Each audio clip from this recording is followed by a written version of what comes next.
লগ্ন জেতার পর এবার অনুষ্ঠান করতে গিয়ে হেনস্থার শিকার সঙ্গীত শিল্পী স্নিগ্ধজিৎ ভৌমিক। হাত মেলাতে গিয়ে এক দর্শক তাকে ধাক্কা দেয় বলে অভিযোগ।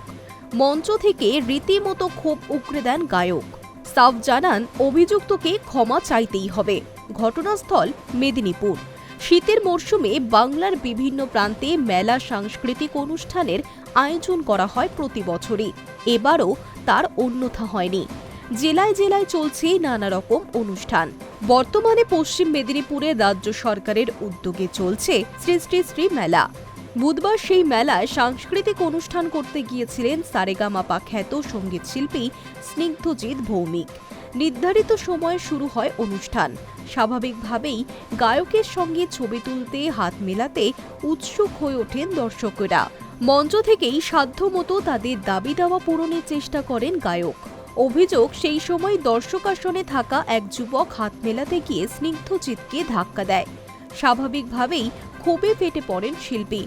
মঞ্চ থেকেই অভিযুক্তকে ক্ষমা চাইতে বলেন তিনি। বলেন, আমি আপনার থেকে জুনিয়র, আপনি আমাকে বলতে পারতেন কিছু বলার থাকলে। তড়িঘড়ি আয়োজকরা মঞ্চে উঠে পরিস্থিতি সামাল দেওয়ার চেষ্টা করেন। কিছুক্ষণের মধ্যেই পরিস্থিতি স্বাভাবিক হয়। সোশ্যাল মিডিয়ায় ভাইরাল হয়ে যায় সেই ভিডিও। মেদিনীপুরের বহু বিজেপি নেতাই ভিডিওটি পোস্ট করে নিশানা করেছে শাসক দলকে। প্রশ্ন তুলেছে মেলার আয়োজকদের ভূমিকা নিয়েও। প্রসঙ্গত, কিছুদিন আগে অনুষ্ঠান করতে গিয়ে হেনস্থার শিকার হয়েছিলেন লগ্নজিতা চক্রবর্তী। পুলিশের দ্বারস্থও হয়েছিলেন তিনি। কার্যত সেই ঘটনারই পুনরাবৃত্তি এবার মেদিনীপুরে।